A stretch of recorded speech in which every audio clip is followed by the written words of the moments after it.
and the videos go on their websites, which are like Okay. the biggest viewed websites in Australia. Okay, And cool. they're actually going to bring What's in that? This is my Chanel tattoo. Thank you for noticing. Wow, that's interesting. Thank you. Yes. Cool. They're going to bring in a dream interpreter for their show called The Grill Team. So I'm asking everyone a dream that they might have or a recurring dream that you might be willing to share.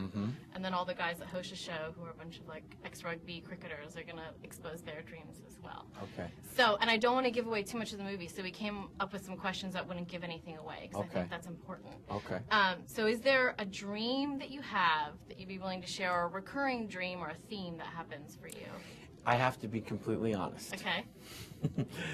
I have to be completely honest, and I'm not one that remembers my dreams. I remember fragments of dreams and certain things that go on, but you know, in researching this movie, I tried to sort of take an analytical or scientific approach to dream analysis. And I even read, you know, the analysis of dreams, Freud's book, and tried to, you know, do the proper research.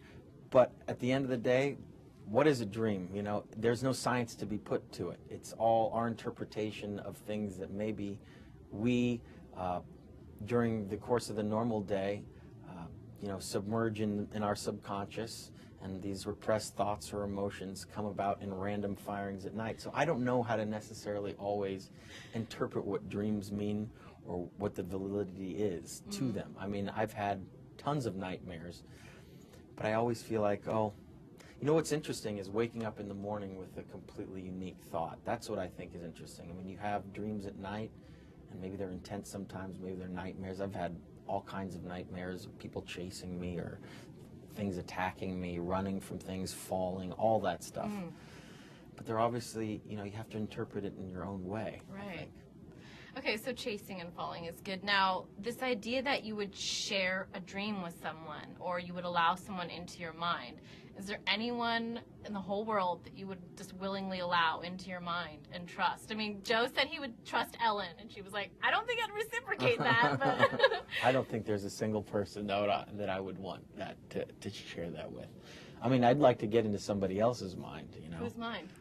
Let's see, maybe the CEO of BP. There we go. I'd like to be in his mind, too. I'd like to be in some major presidents' minds. You know, I'd like to think what they're really thinking, what their real intentions are. Would you use Inception to your power? Well, that's manipulating the future, isn't it? It's a very dangerous course of action to start taking. It certainly is. Yeah. When you read the script, I've asked everyone's reaction, and I want to talk to Chris about it. What, like, just watching the movie, I'm like, oh, okay, there's so much to take in. And Ken said he reread, like, the first 30 pages about 6 times. What happened when you read the script? What was your initial reaction? I think there was definitely a state of confusion for all of us, because there's only so much you can extract from the written word. Right. Chris is a visionary director. This is something that's been locked in his mind for 8 years. He was trying to pull off a high concept, very ambitious, existential, action-packed Hollywood thriller, and we needed to have that personal interaction with him to really unlock a lot of these visuals that we now see up on screen. And so it was imperative for us, not only for the emotional journey of all our characters and working on you know, their journeys, but to really understand the rules of this dream world and what he wanted to sort of put up on screen.